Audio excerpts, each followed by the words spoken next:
The room still exists, same walls, same narrow window, same door that never quite closes unless you force it. I went back last winter after avoiding that house for most of my life. 40 years is a long time to pretend something never happened. But the body remembers what the mind tries to bury. People always said it was just an old storage room. My father called it useless space. My mother refused to go near it altogether. And me, I learned early not to ask questions, not after that night. There's a smell in there. Faint now, almost gone, but still clinging to the corners like it doesn't want to leave. When I stepped inside again, it hit me the same way it did back then, not strong, just enough to remind me of what I saw. Or what I think I saw. I used to tell myself it was a child's imagination, that fear can twist shadows into something else. But standing there again, older than my father was at the time, I realized something that's been sitting quietly inside me all these years. I wasn't mistaken, and the worst part is, I don't think I was supposed to remember. I was 9 when it happened, though for years I kept insisting to myself I must have been younger. Something about admitting I was old enough to understand made it harder to live with. At 9, you know the difference between a dream and something real. You know when adults are lying, even if you don't have the words for it yet. The house wasn't large, but it carried sound in strange ways. At night, footsteps from one end would echo faintly into the other, like the walls were passing along whispers. My bedroom sat just across from that room, the one no one used. The door was always shut, not locked, just closed in a way that felt intentional. I remember waking up before the sound fully reached me. It wasn't loud. More like a shift in the air, a subtle change that pulled me out of sleep. Then came the noise, something dragging, slow and uneven, from inside that room. At first, I stayed under the blanket, holding my breath like that could somehow make me invisible. Kids do that. They believe if they stay still enough, the world won't notice them. But the sound didn't stop. It continued, steady, deliberate, like someone was moving something heavy across the floor. I thought it might be my father. He worked late sometimes, came home at odd hours. But he never went into that room. I had never once seen him open that door. I slid out of bed, careful not to make the floor creak. The hallway felt colder than usual, like the house itself was holding something back. The door was still closed, but now there was light underneath it. A thin strip, pale and flickering, like it didn't quite belong. I stood there longer than I should have, listening. There was a second sound now. Softer. Not dragging. Not movement. Breathing. Not the kind you hear when someone is sleeping. This was uneven. Shallow. Like someone trying not to be heard. My hand reached for the door before my mind could stop it. Even now, I can't explain why I didn't run back to my bed. Maybe curiosity feels stronger than fear at that age. Or maybe something inside me already knew this moment mattered. The handle was cold. I remember that clearly. Too cold. I pushed the door open just enough to see inside. The light came from a single bulb hanging low from the ceiling, swaying slightly like it had been disturbed. The room itself was almost empty. Just old boxes stacked against the walls, covered in dust. But in the center, someone was sitting on the floor. At first, I thought it was my mother. Same dark hair, same frame. Her back was turned to me, shoulders hunched, head slightly tilted forward. She was wearing one of her nightgowns, the pale blue one she wore in winter. I almost said her name. But something stopped me. Because my mother was already asleep. I had seen her earlier that night. I had heard her bedroom door close. And this didn't feel like her. The breathing I'd heard, it was coming from her. Or whatever that was. Then she moved. Not suddenly. Not in a way that would startle you into screaming. It was slow. Careful. Like she was aware of every inch of space around her. Her head turned slightly to the side, not enough for me to see her face, but enough to show she knew someone was there. Knew I was there. I should have closed the door. I should have stepped back quietly and pretended I saw nothing. But I didn't. Because in that moment, something else entered the room. A voice. My father's. Calm. Low. Too controlled. Don't look at him. He wasn't inside the room. I would have seen him. The space was too small, too bare. But his voice came from somewhere close. Just behind the wall, maybe. Or from the hallway. I couldn't tell. The figure on the floor froze. Completely still. Then slowly, painfully slowly, her head began to turn back forward, like she was obeying. But it was already too late. Because she had already seen me. I don't remember stepping back. I don't remember closing the door. The next thing I recall is being in my bed again, staring at the ceiling, heart beating so loud it felt like it would wake the whole house. Morning came like nothing had happened. My mother made breakfast. Same routine. Same quiet movements around the kitchen. She didn't look at me any differently. No sign that she had been awake in that room. But there was something off. Her hands. They were trembling. Just slightly. Enough that the spoon clinked against the cup when she stirred her tea. My father sat across from her, reading the newspaper like always. Calm. Unbothered. At one point, he glanced at me. Not long. Just a second. But it felt like he was checking something. Making sure. I wanted to say something. Ask about the night. About the room. But the words didn't come out. Because I realized something else. The door to that room was open. Just a little. And from where I sat at the table, I could see inside. The boxes were still there. The light was off. But the floor had marks on it.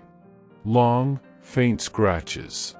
Like something heavy had been dragged across it over and over again. My mother stood up suddenly, her chair scraping loudly against the floor. She walked over and shut the door without saying a word. Then she locked it. That was the first time I ever saw that door locked. And after that, things in the house began to change. Not in obvious ways. Nothing anyone outside would notice. But inside, the air shifted.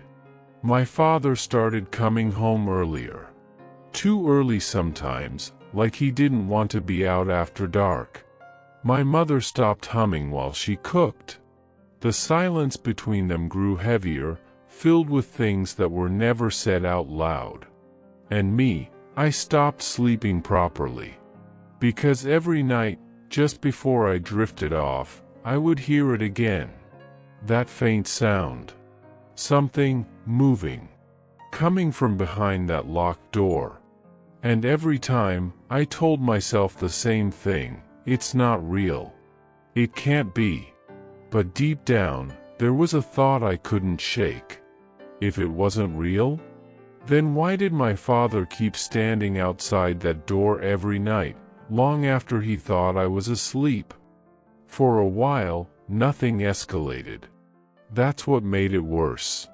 If something had burst open, if there had been shouting, or a clear explanation, or even a single moment where the truth slipped out, I might have understood it sooner. But instead, everything settled into this quiet, controlled routine. Like the house itself had agreed to keep a secret. I started noticing patterns. My father would finish dinner, fold his napkin with exact precision, and disappear down the hallway without a word. 10 minutes later, I'd hear it, the soft click of the lock on that door. Then nothing. No movement. No voices. Just silence that felt too complete, like it had weight. At first, I stayed in my room. I tried to be a child about it, ignore it, distract myself, convince my mind it was just adults doing adult things. But curiosity doesn't fade when it's fed by fear. It grows sharper, more focused. So I began watching. Not every night. Just enough to understand the rhythm. He would stand there before unlocking it. Always the same pause. His hand resting on the handle, his shoulders slightly tense, like he was preparing himself. Once, I saw his lips move, barely noticeable, like he was saying something under his breath. Then the door would open, and he'd step inside. And he would always lock it behind him. One night, I got closer than I ever had before. I told myself I just needed to prove it was nothing. That whatever I thought I'd seen that first night was a mistake. A trick of light, a child's fear, something explainable. The hallway floor was cold under my feet as I moved slowly, each step measured. The house was quiet, but not asleep. There's a difference. You can feel it when something is awake and listening. The door was closed, as always. But this time, there was no light underneath. No movement. Just that same faint sound. Breathing. I pressed my ear against the wood. At first, I heard nothing but my own pulse. Then, slowly, it came through. Uneven. Controlled, like someone trying to keep it steady and failing. And then, my father's voice. Soft. Almost gentle. You need to stop this. There was a long pause. No response. Just that breathing, a little sharper now. I can't keep doing this, he said, quieter this time. It's not safe. I remember frowning, confused. Who was he talking to? My mother? But she was in their bedroom. I had seen her go in earlier. The light under their door had been on. Then something shifted inside the room. A subtle scrape, like fabric against the floor. And a voice answered him. Not loud. Not clear. But enough. It sounded like my mother. I didn't ask you to. The tone wasn't angry. That's what unsettled me. It was calm. Too calm. Like the words didn't carry emotion, just fact. My father didn't respond right away. When he did, there was something different in his voice. Something strained. You don't remember, do you? Silence again. Then, I remember everything. That was when I stepped back? Not because I was scared of being caught, but because something about the way she said it didn't fit. It didn't sound like my mother on her worst day, or her best. It sounded detached. Like she was speaking from somewhere else entirely. I went back to my room, but I didn't sleep. I lay there, staring at the door across the hall, waiting for it to open. Waiting for my father to come out. When he finally did, it was almost an hour later. His shirt was wrinkled. His hair slightly out of place, like he'd been running his hands through it. But what stayed with me wasn't how he looked. It was what he carried. A small metal tray. On it, bandages. And something dark soaking through them. He didn't notice me. Or maybe he pretended not to. He walked straight past my door and into the bathroom, closing it behind him. I heard the tap run, the faint clink of metal against porcelain. I didn't move. I couldn't. Because in that moment, something finally clicked into place. Whatever was in that room, it wasn't just being kept there. It was being treated. The next morning, I watched my mother more closely than ever. She moved slower than usual. Careful. Measured. Like every action required thought. When she reached for a cup, her sleeve slipped slightly, and I saw it. A line of fresh bandage wrapped around her wrist. Neat. Precise. My father noticed me looking. He followed my gaze, then calmly reached over and adjusted her sleeve back into place. She burned herself, he said, not looking at me. My mother didn't react. Didn't confirm it. Didn't deny it. She just kept staring at her tea like she was waiting for it to tell her something. Days passed. Then weeks. And the routine continued. But the sounds from that room changed. They weren't just movements anymore. Sometimes, late into the night, I would hear something else. A low, rhythmic tapping. Not random. Intentional. Like someone was trying to send a message through the wall. I tried to ignore it. I really did. But one night, it didn't stop. It kept going, steady and deliberate, until it pulled me out of bed again. Before I knew it, I was standing in the hallway, staring at that door. The tapping paused. Then, 3 slow knocks. From the inside. I froze. My throat went dry, my hands cold. Because there was no one in there. My father was asleep. I had just seen him. My mother was in their room. I knew that. I was sure of it. But the knocking came again. 3 times. Patient. Waiting. And before I could stop myself, I stepped closer. Close enough that I could see the faint outline of the scratches on the floor beneath the door. Close enough to feel that same coldness radiating from the wood. My hand lifted. I don't know why. Maybe I wanted to prove something. Maybe I wanted an answer. Or maybe, some part of me already knew what would happen next. Because just as my fingers brushed against the door, a voice whispered from the other side. Not loud. Not urgent. Just clear enough to understand. Let me out. I didn't open the door. That's the part one held onto for years. The one decision I could point to and say, I didn't make it worse. My hand dropped the second I heard those words. Not out of discipline or fear, but something deeper. Instinct, maybe. The kind that doesn't explain itself, just takes control and pulls you back before you understand why. I stepped away, slowly at first, then faster, until I was back in my room with the door shut and my back pressed against it. I stayed like that for a long time, listening. Nothing followed. No footsteps. No knocking. No voice. Just silence again. Like the house had sealed itself back up. I didn't sleep at all that night. And the next morning, everything felt sharper. Too clear. Like my senses had been turned up without my permission.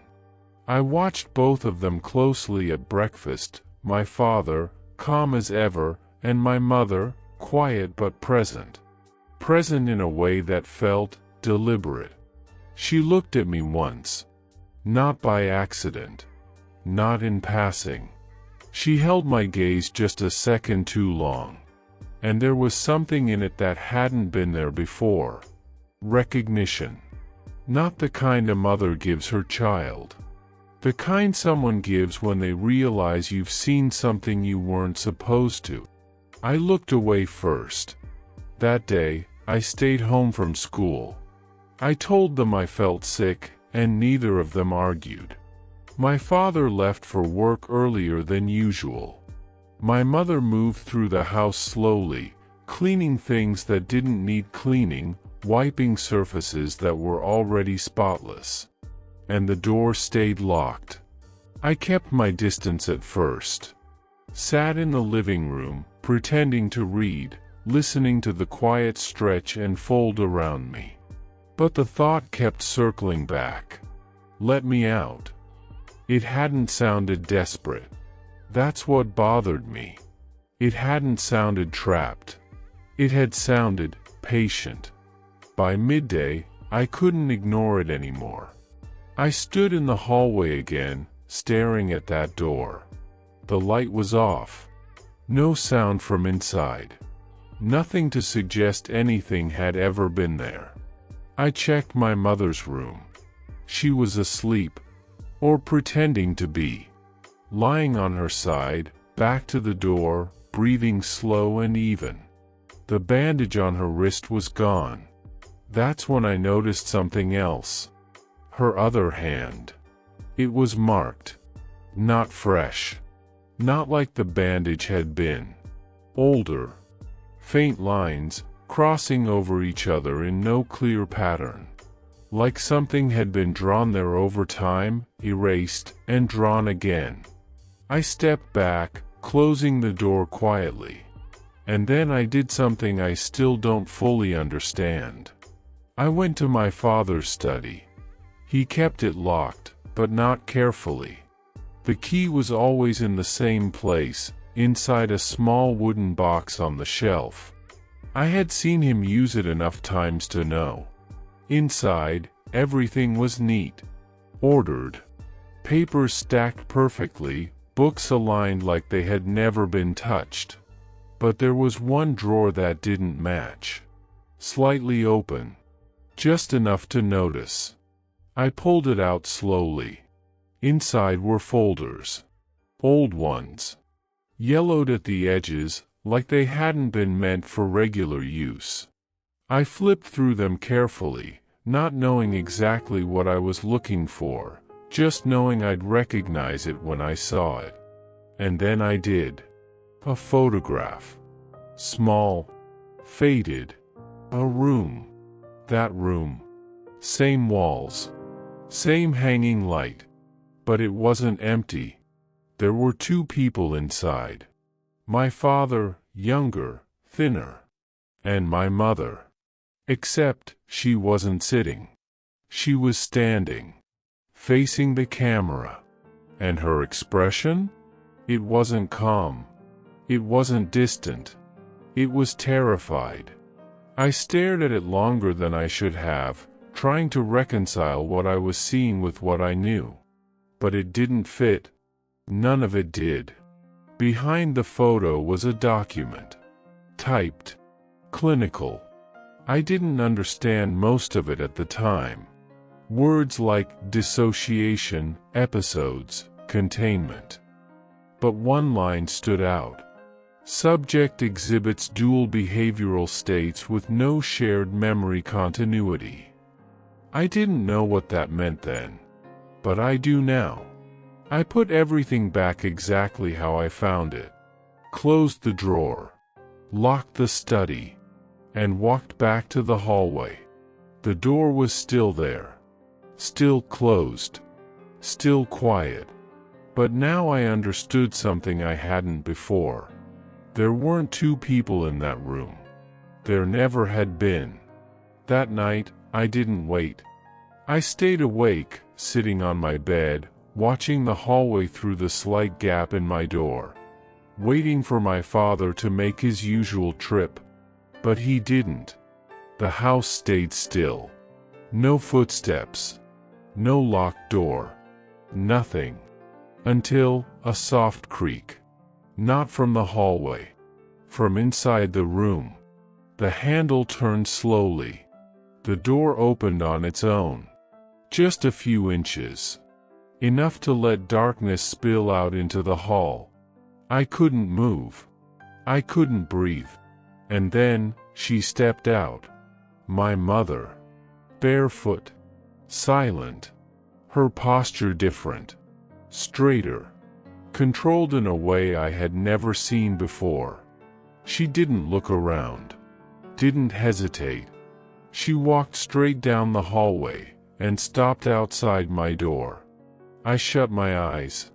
I don't know why. Maybe I thought if I didn't see her, she wouldn't see me. But I could feel it. Her presence. Right there. On the other side. The silence stretched. Then, a soft knock. 3 times. Exactly the same. My chest tightened. My hands clenched into the sheets. And then her voice. Calm. Clear. The same voice from behind the door. I know you're awake. I didn't answer. I couldn't. The handle didn't move. She didn't try to come in. She just stood there a moment longer, and then her footsteps faded away. Back down the hall. Back into that room. The door closed again. And the lock clicked. The next morning, my father was gone. No note. No explanation. Just gone. My mother made breakfast like nothing had changed. But this time, when she looked at me, she smiled. Not warmly. Not kindly. Just enough to show she understood something I was only beginning to accept. I never opened that door again. Not as a child. Not while she was alive. It wasn't until after her funeral, standing in that empty house decades later, that I finally went back inside. And what I found there wasn't a room someone had been kept in. It was a place someone had been hidden from themselves. There were markings on the walls now. Layers of them. Scratches, notes, symbols I couldn't fully make sense of. But one phrase had been written over and over again, in different styles of handwriting. Some careful, some frantic, some barely legible. All saying the same thing, I remember now. And in that moment, after 40 years of trying to convince myself I didn't understand, I finally did. My father hadn't been keeping something in that room. He had been keeping something from getting out. And the night I heard that voice, the night it asked me to open the door, that was the first time it almost succeeded.